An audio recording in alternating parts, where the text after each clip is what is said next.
Hi guys! It's me, Joanna again. Welcome to Barandalan, Balikbayan. Lalabas kami. What are you doing? I'm filming and you keep Alright, talking let me see. French. Can you speak Tagalog? No, I don't speak Tagalog. Want me to speak Tagalog? Isa, dalawa, tatlo. Say how are you in Tagalog? Magandang umaga. It's not umaga. Umaga. It's afternoon. Okay, good morning. Bonjour. Shall we? Yes, can we go? Yeah. Already 6:45. Shouldn't be It's rush traffic. hour. Shouldn't be rush hour traffic here. But Could you describe and how could you compare the driving here in Canada and Philippines? oh, that's a subject I could talk about for hours. But driving in the Philippines is fun because you get to see things you never see in Canada. I'm talking about the view. You get to see tricycles. You get to see a tricycle carrying goats and 6 members of the family and the house and the tree and the tire. All kind of weird stuff, which is funny. Those guys are so slow in front of you, you don't want to kill them, so you have to go slow behind them, but you end up getting stuck on the highways behind them. Not on the highway, on national roads in the Philippines, like when we went to Aurora, up north, in Baguio and Angeles City. It's very tough to drive, but I did drive. I had no issues. It's just cars in the Philippines and obstacles and tricycles, they come at you from every side. While here, as you see, I'm in my lane. Canadians love those lanes, you know. When you draw a straight line, Canadians stick to it. So everybody stick in his lane. Nobody cuts you off. Nobody comes and take your way. That's not true. You're more organized in Canada, obviously, than in the Philippines. I remember last trip when we went to Baguio, Aurora. Where was it? Bani, that is in Pangasinan. Pangasinan. We were in Pangasinan and I was driving 100 kilometer and suddenly out of the blue we were facing a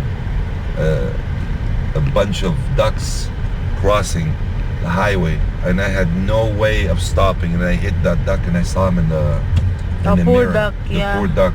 But I think I guaranteed the dinner for somebody who didn't want to eat duck for a while. Guaranteed that duck died that day because he was flying.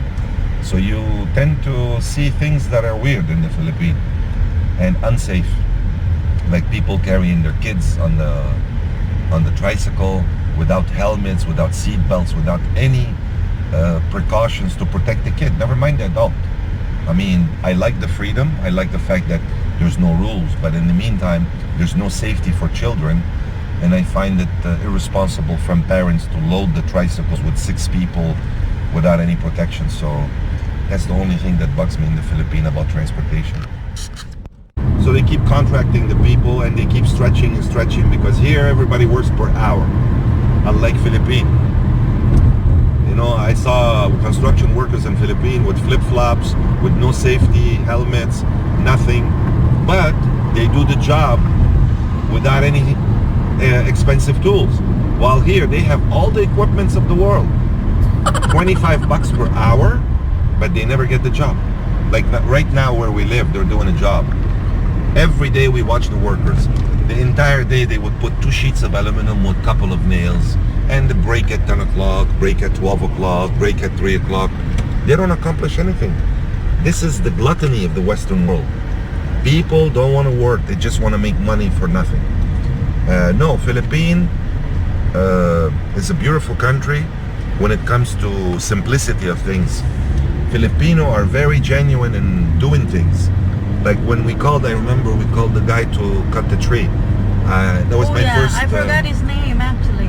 It was my first time in the Philippines. Yes. I was freaking out. The guy shows up on a bicycle with the flip-flop With a machete and a only. machete in his hand. And I told Joanna, this guy's gonna cut that huge mango tree. I said, oh yes. And she goes, oh yeah, well, believe it or not, 15 minutes, that guy was like a, what's that movie?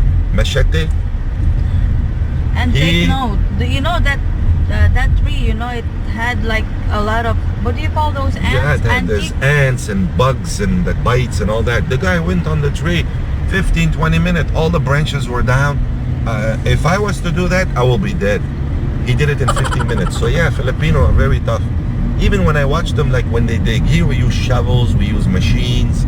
There they have this metal stick and they keep hitting the ground with it. But they managed to do it. But if I was to take that thing and keep hitting, I don't have the stamina to do it. So they're used to hard work. They're used to that labor, kind of labor. We're not used to that because we use tools. And I think if we don't have tools here, we won't be able to do anything. So Yep. there's a lot of good things about the Philippines when it comes to work and all that. Here, they build with gyprock and 2x4s wood. Then they put the roof and that's it. You got a house. Philippines, they do it with stone. They do it with the hollow block. Cement. I've seen a lot of good construction in the Philippines, and I've seen some corrupt construction. So hopefully, when we build a house, I have enough data on the Philippines to be able to have the house built strong. And talking about the new president Duterte. I don't care what anybody says about Duterte in North America, Western Europe, all those BS called civilized countries. Duterte is the right president for the Philippines. He's doing it, in my eyes, he's doing a great job for his country. He's cleaning the country because you got a lot of drug addicts in the Philippines, like everywhere else. But in the Philippines, I agree with him. He has 4 million to deal with. Yep. And you know, those rapists, Yeah, the killers, rapist. drug addicts need their fix, and they'll do anything to get their fix, and I agree with them 100%. While here, a rapist, he goes to jail. He's so good. You know, the jails in Canada and the US, they're like 5-star hotels. So he goes and spend a year because he's nice. They release him. He rapes again. Then he goes back in, and then he goes out and he rapes again because we're civilized countries. While he destroyed people's lives. So I agree with Duterte 100% about the cleanup of corruption, of police, of everything, and what he's doing. I mean, I saw the difference on my last trip to the Philippines. It was amazing. I already see the difference in Manila when we go through Cubao, when we go through Yes, you know, Cubao. North EDSA. I see the people cleaning the MMDA, the giving tickets, removing the obstacles, removing the Sidewalk vendors. Sidewalk that are vendors, blocking the sari-sari stores in the middle of the street. All those buses who stop everywhere. I agree 100%, and I think since Duterte took power in Philippines, you could see the improvement of Filipino lives in the healthcare, in the police. What happened in what's it called down south? I forgot. Marawi. In Marawi. That's Marawi, yeah. You could see the determination of president, and I love Duterte. I am with you, Duterte, 100%. Please, whose president would tell the American president to just Bug go off, to hell? go to hell, go to bug off. Yeah. Not to say the F word. He Yeah. said, "Shut up your mouth, Obama." Shut up your mouth, Obama. I agree. I agree. You know, he was road to Obama. Joke. And no, he should do whatever is in the interest of the country and not in the interest of the Europeans or the Americans.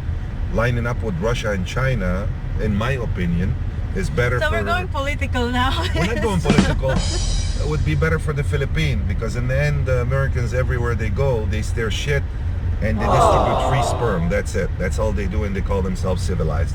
While if we look at the statistics, really, the stats show that they are the #1 country in the world that imprison people in their own country. The statistics. It's So- not the word. Well, we don't hate America. We No, don't I love hate American people. I got a lot of We're friends. talking about the facts, system. because they are trying to question the president of the Philippines about the human right and all this. Go Duterte, do whatever you have to do, keep cleaning the country, organizing the country. Filipino people need people like you, and I am with you. And I hope one day I get a chance to meet you if I go to the Philippines again. I hope, yes. Why? and, It will be nice. I love politics, by the way, so we're not going to talk about that for now. Philippines is we see the growth in the Philippine and the economy. We see Manila is getting cleaned up. We're not going to see miracles like suddenly. Exactly. Rome wasn't built in one day. Of course, there's opposition who will try to derail the efforts of Duterte to fix the country, because those are the corrupt people, corrupt deputies, corrupt police, corrupt whatever, mafia, drug addicts and all that. But go Duterte, keep doing what you're doing. I think it's a great job. A lot of people tell me, ask me this question here. Is it safe to Philippine? People always ask me that question in Canada. And I tell them very simple thing. For the last 20 years, maybe 25 Westerners were killed in the Philippines. If we do the math, in the US every single day, there's 17,000 women raped. So that gives you an idea about the security and safety in the US. They got 300 million people. Philippines have 100 million people. The cases of crime in the US and Canada are very high in comparison to the Philippines. There's no risk for foreigners. Of course, there's areas in the Philippines, in the cities and the ghettos, you're not supposed to go It really depends where you go. Like if you instigate something, like you're probably roaming around drunk, like. Oh, most of I agree. And again, this is my humble opinion. Don't take me for granted here. I'm no expert. We but could only speak for ourselves. What I saw when we went to Angeles, I see all those old foreigners in their 70s and 80s hitting the bars with the poor Filipinas who need the money. So obviously they piss some people off, and some people retaliate somehow. Of course, some Filipinos. And they end up getting killed. When I go to the Philippines, and I've been there, like I spent 7 months so far, and we've been to a few places, huh? Yep. We've been to Baguio, went to Bani, Pangasinan, We've been to Aurora, Batangas, Tagaytay. Bataan, Tagaytay. Never had an issue. And the reason is very simple.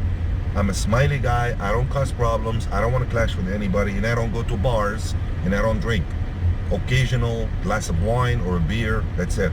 So those people who look for trouble and go to areas where there's drinks and what do we call the W word? The girls, night girls and bar girls and all that. Of course they're gonna get into trouble sometime. This is everywhere in the world, not only here, not only in the Philippines. Even downtown Montreal, you go to a bar, you end up pissing the wrong person, you might get shot, you might get stabbed. So statistically speaking, Philippines is safe. There's no issues at all. The only difference is in Philippines, people are always smiling, are always happy, they're nice, they're humble. And I think poverty does that miracle to people. It keeps their feet on the ground. That's why they're always happy.